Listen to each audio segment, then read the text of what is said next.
Bonsoir.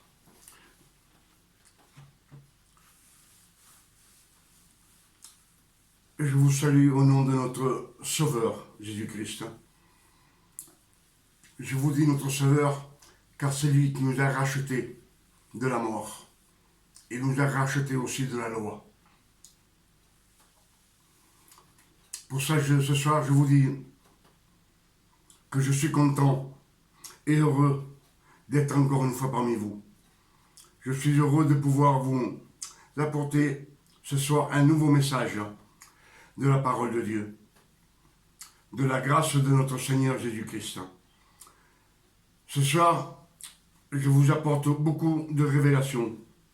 Soyez attentifs à la parole, car celui qui est attentif à la parole, qu'il écoute, Dieu le voit. On dit toujours de méditer la parole dans la grâce de notre Seigneur Jésus-Christ. Pour ça, ce soir, je vais vous apporter un petit message que je veux partager avec vous. Je vous ai déjà dit que ce que je trouve dans les Écritures, je le partage avec vous. Avec tout celui qui m'écoute, qui regarde mes vidéos. Cette enseignance est pour tout le monde. Nous allons commencer avec le psaume 1, verset 2. Il dit comme ça: heureux l'homme qui trouve son plaisir dans la loi de Dieu et qui médite la parole nuit et jour.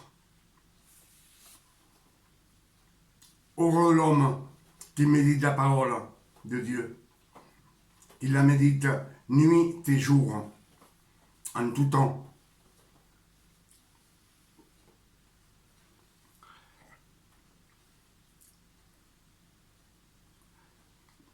Pour ça, je vous apporte un petit peu quelques révélations. On dit que les 12 apôtres étaient jour et nuit avec Jésus. Ils dormaient côte à côte, c'est-à-dire un à côté de l'autre. Jésus leur parlait, il les enseignait. Et quand Jésus prêchait, les apôtres écoutaient. Ils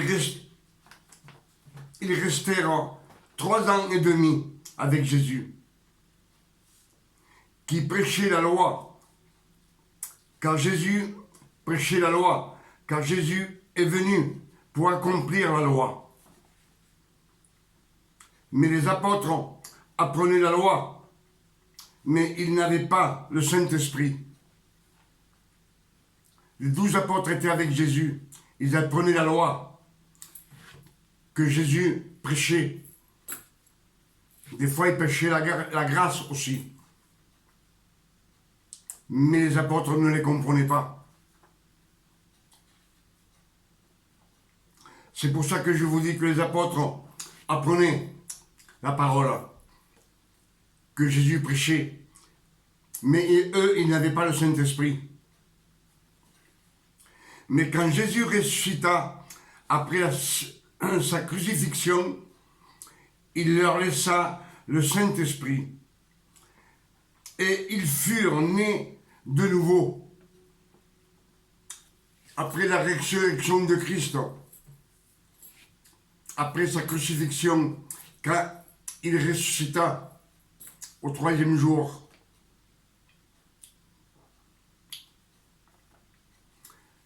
« 40 jours plus tard, dans la haute chambre, ils reçurent le Saint-Esprit.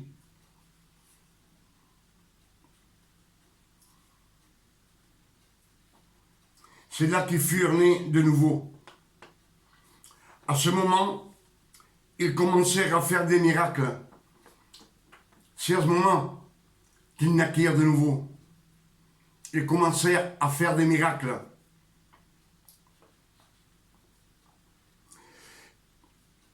C'est-à-dire que pendant 3 ans et demi, ils méditèrent la parole la loi de Dieu et le Saint-Esprit les conduisit dans la vérité. Et la vérité, c'est que Jésus nous a rachetés de la loi avec son sang précieux. Pour ça, je vous dis que dans les Écritures, on dit méditer jour et nuit. Les apôtres, ils ont médité pendant 3 ans et demi. Ils étaient toujours avec Jésus, nuit et jour. Et Jésus leur parlait. Et quand il prêchait, les apôtres écoutaient. Ils écoutaient son enseignance. Mais eux, ils ne faisaient pas de miracles. Ils ont commencé à faire des miracles quand l'Esprit Saint est venu sur eux. Quand l'Esprit Saint est venu sur eux, là, ils ont commencé à faire des milliers de miracles. Parce que même Paul dit que quand il marchait dans la rue, son ombre touchait les malades qui étaient par terre et il ressuscitait. Il les guérissait. C'est ce qui nous amène à méditer les Écritures, à un jour avoir la révélation avec le Saint-Esprit. En méditant, on se rapproche et le Saint-Esprit vient sur nous. Et là, vous pourrez faire des miracles, mais pas avant qu'on soit né de nouveau. Il faut être né de nouveau. Dans les Écritures, il est dit que tout disciple accompli est comme son maître. Et si nous sommes comme son maître, comme Jésus, alors on pourra tout faire.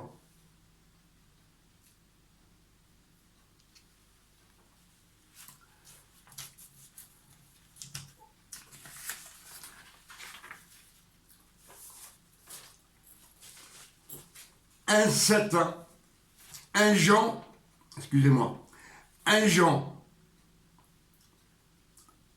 verset 4, 17. Il dit comme ça, tel il est, tel nous sommes aussi dans ce monde. Tel il est Jésus, tel nous sommes aussi dans ce monde, c'est-à-dire ici en bas. Lui, il est au ciel, il est près du Père, il est là.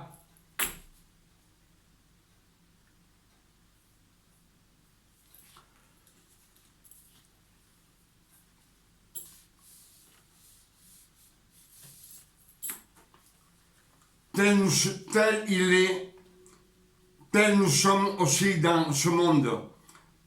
C'est en cela que l'amour est parfait en nous, afin que nous ayons de l'assurance au jour du jugement. C'est-à-dire qu'au jour du jugement, on a l'assurance qu'on ne sera pas jugé, que Dieu, il nous prendra avec lui.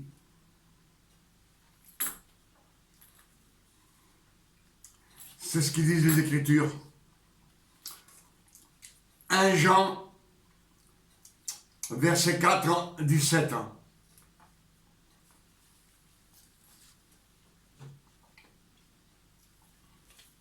Parce que si on est comme lui, c'est parce qu'on est né de nouveau. Et quand on est né de nouveau, nous sommes disciples de Jésus-Christ, Fils de Dieu.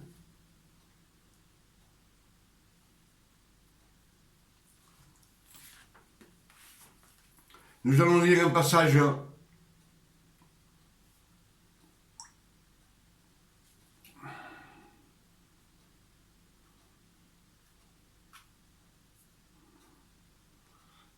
à chaque fois, il vogue.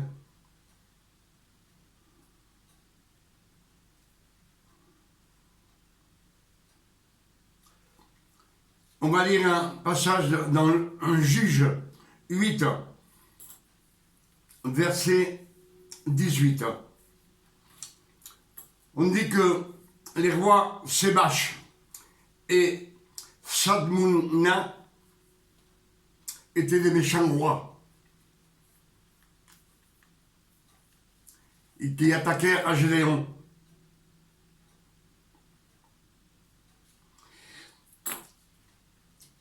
Et Gédéon les prit prisonniers, ces deux rois. Parce que ces deux rois, ils avaient tué sa famille à Gédéon.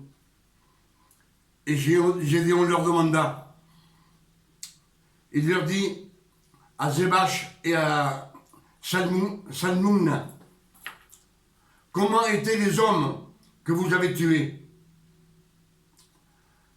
au Tabor? Au Tabor, c'était au mont de Tabor.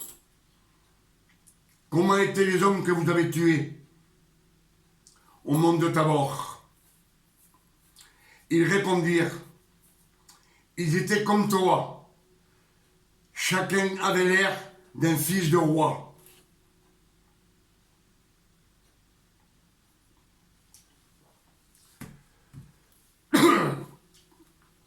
Ils avaient l'air d'un fils de roi. C'étaient les frères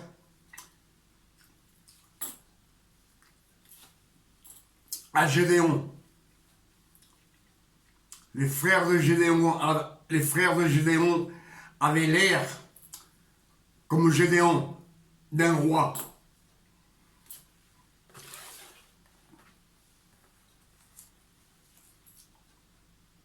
Et vous savez pourquoi nous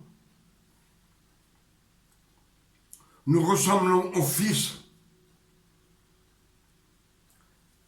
de Dieu. Nous sommes fils de roi, car nous sommes frères en Jésus-Christ. Jésus est fils de Dieu. Il nous a pris comme fils. Donc, nous sommes frères.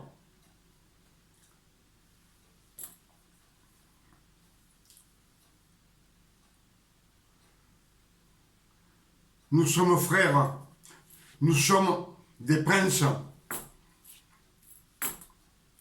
Si Jésus est fils de Dieu, il nous a adoptés comme fils.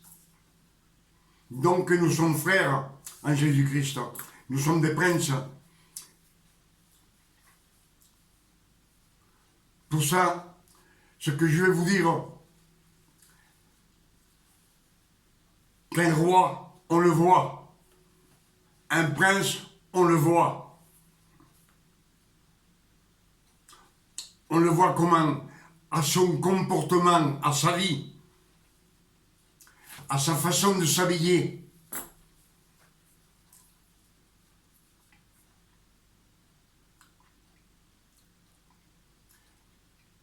Les gens du dehors, quand ils vous voient, faut que vous soyez resplendissants.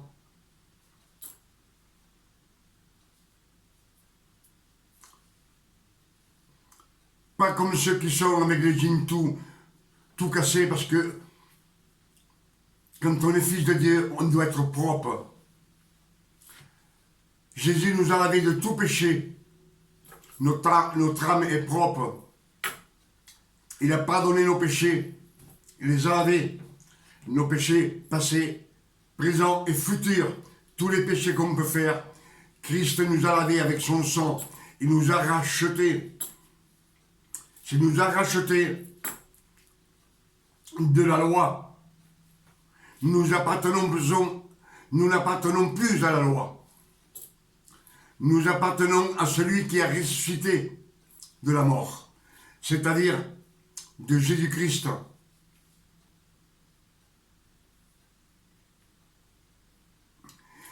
Et si on est fils de Dieu, on doit donner l'exemple.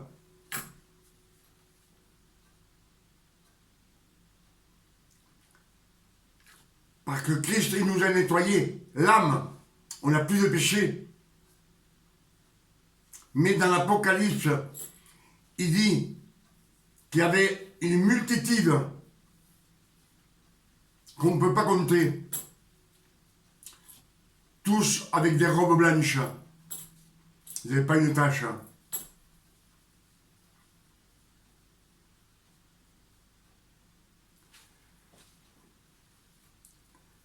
Et oui, ils n'avaient pas une tache. Ils étaient aussi propres dedans que dehors.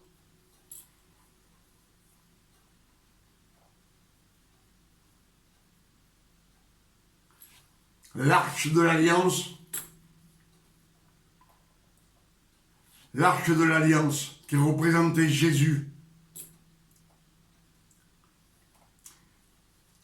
était badigeonnée dehors,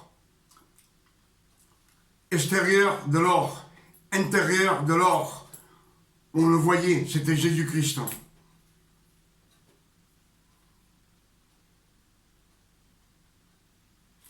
Et nous, quand on le voit, il faut qu'on soit pareil. Que les gens nous voient et nous disent, tant à notre comportement, notre façon de vivre, notre façon de faire, mais notre façon de nous habiller aussi. Ce que nous a appris sous la loi, Christ dit qu'il nous a rachetés de la loi. On n'a jamais compris pourquoi on continue à faire ce que nous demande sur la loi. Si aujourd'hui je suis maçon, je dois subir les ordres du patron. C'est-à-dire, prends la pelle, prends la brouette, fais du ciment. C'est faire qu'on doit faire. Mais si je change de patron,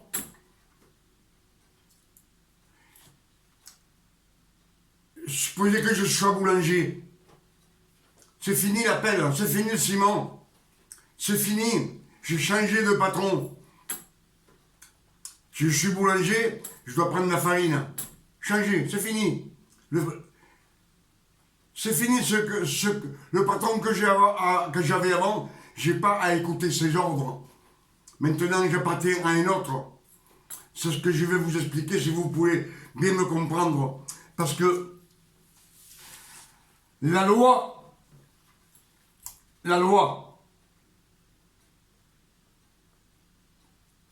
nous dit que nous devons faire, la loi nous dit ce que nous devons faire et ce que nous ne devons pas faire. C'est-à-dire faire et pas faire, travailler. Je ne sais pas si vous me comprenez.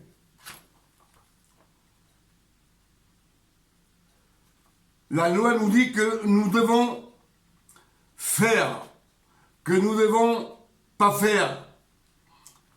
C'est-à-dire travailler. Faites ceci, non, faites pas cela. Et la grâce nous dit de ne rien faire. La grâce nous dit de ne rien faire. Repos, assieds-toi et écoute-moi.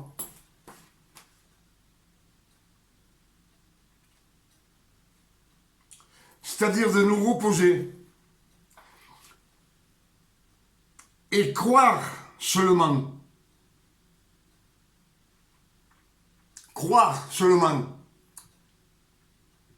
Croire à ce qu'il dit Jésus. Avoir la foi en ce qu'il dit dans les révélations. Avoir la foi et jamais revenir en arrière.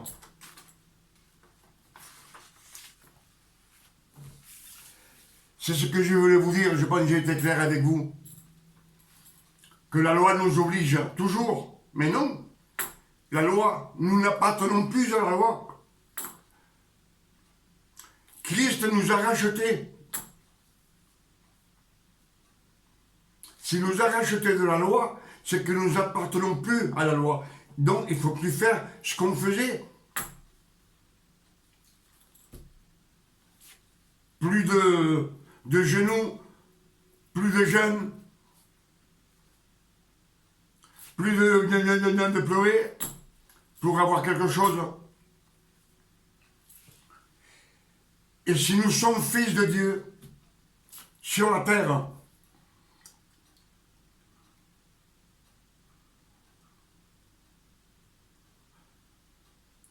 Juge 8, verset 22, ça c'est autre chose. Les hommes d'Israël dirent à Gédéon, domine-nous, domine sur nous, domine sur nous.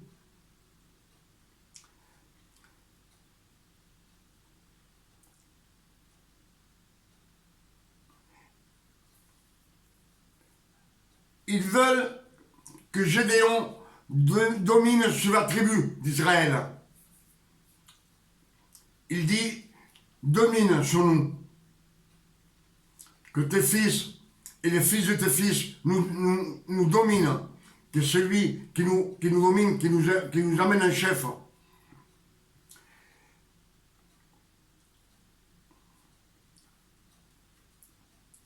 Les hommes d'Israël dirent à Gédéon, domine sur nous, et toi, et ton fils, et le fils de ton fils, car tu nous as délivrés de la main des Madians. Tu nous as délivrés de la main de Madian. Gédéon leur dit, je ne dominerai point sur vous, et mes fils ne domineront pas sur vous. C'est l'Éternel qui dominera sur vous.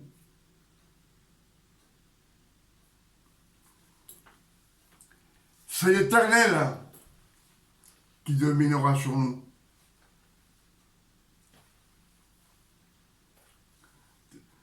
Donc on n'a pas le droit de commander. Ce que je vous ai dit l'autre jour. Domine le peuple, non. Tu ne peux pas le dominer. Tu peux l'enseigner avec la parole. Comme font tous les rois, ils commandent.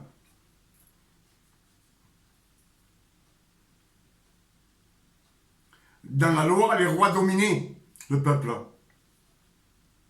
Ils dominaient ce peuple d'Israël. Dans la grâce, Christ ne veut pas te dominer, il te laisse faire. Et si tu es fils de Dieu, il te dit repose-toi, ne fais rien, je travaille pour toi. On est gâtés, hein?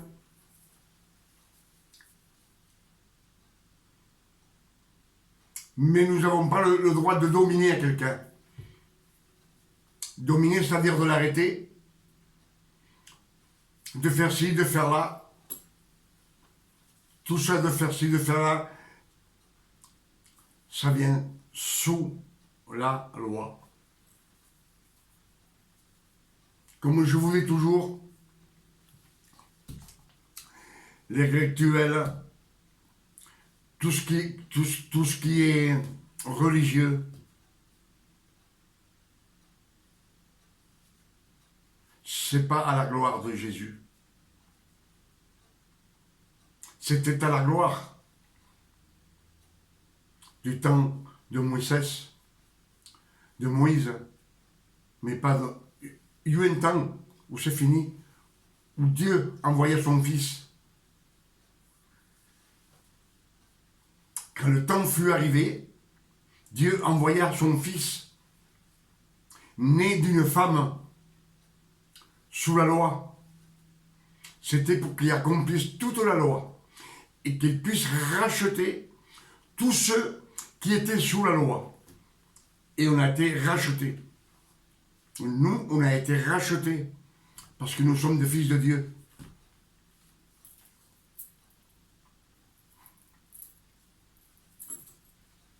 Si Dieu nous a donné les révélations, c'est parce qu'on est fils de Dieu. Comme dit les Écritures, Jésus donne les révélations à qui il veut. Il les donna à ses apôtres et à ses saints. Les autres, ils disent, ils ont un bandeau sous les yeux et les oreilles bouchées. Pour qu'ils ne comprennent pas, qu'ils ne se convertissent pas et qu'ils ne guérissent pas. S'ils ne guérissent pas, c'est qu'ils ne se convertissent pas, qu'ils ne puissent pas venir à la gloire de Dieu. Je pense que je vous ai dit beaucoup de choses qui viennent des Écritures de la Bible. Mais souvenez-vous que Christ dit, quand il est parti, je vous laisse le Saint-Esprit. Le Saint-Esprit vous guidera dans la vérité. La vérité vous fera libre. Et vous ferez des grandes choses, plus que moi.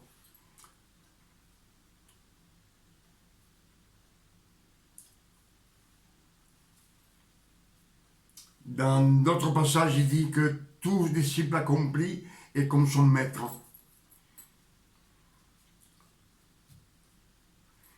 Et là, comme je vous ai dit, 1 Jean, verset 4, 17 ans. Tel il est, tel nous sommes aussi dans ce monde. Tel il est aujourd'hui. Tel il est assis auprès du Père. C'est pour ça qu'on est, nous, on est nés de nouveau. Pour être avec lui. Et après nous partirons dans les cieux avec lui. Mais lui, il habite dans notre temple, dans nos pensées, dans nos cœurs, dans notre pensée, dans notre cœur, dans notre âme. Je pense que je vous ai dit beaucoup de choses ce soir et je suis content. Et je vous dis encore une fois que si vous regardez, si vous écoutez ce message, c'est pas un hasard. C'est parce que Dieu veut que vous les écoutiez. Il veut vous ramener à la grâce, tout simplement. Comme quand on prêche à quelqu'un dans la rue, et vous avez semé la semence, si elle tombe dans la bonne terre, elle va revenir vers Dieu. Et je pense que vous êtes de la bonne terre, mais sans révélation. Vous avez encore les yeux bandés, la bande aux yeux, et un peu sourd d'oreille. Parce que tout ce qu'on lit sur les Écritures, vous les lisez comme moi, et vous les passez. Vous les passez. Et moi, ce que je veux, c'est partager avec vous ce que je trouve. Enfin, de vous ouvrir les yeux et que vous veniez dans la grâce. Pour ça, je vous dis que ce n'est pas un hasard, c'est que Dieu veut que cette enseignance que je vous dis, ce que je prêche, que vous le méditiez et que ça rentre dans votre cœur pour voir la vérité et ouvrir les yeux. Sur ce, je vous dis une bonne nuit et que Dieu vous garde et vous bénisse. À bientôt, à la prochaine.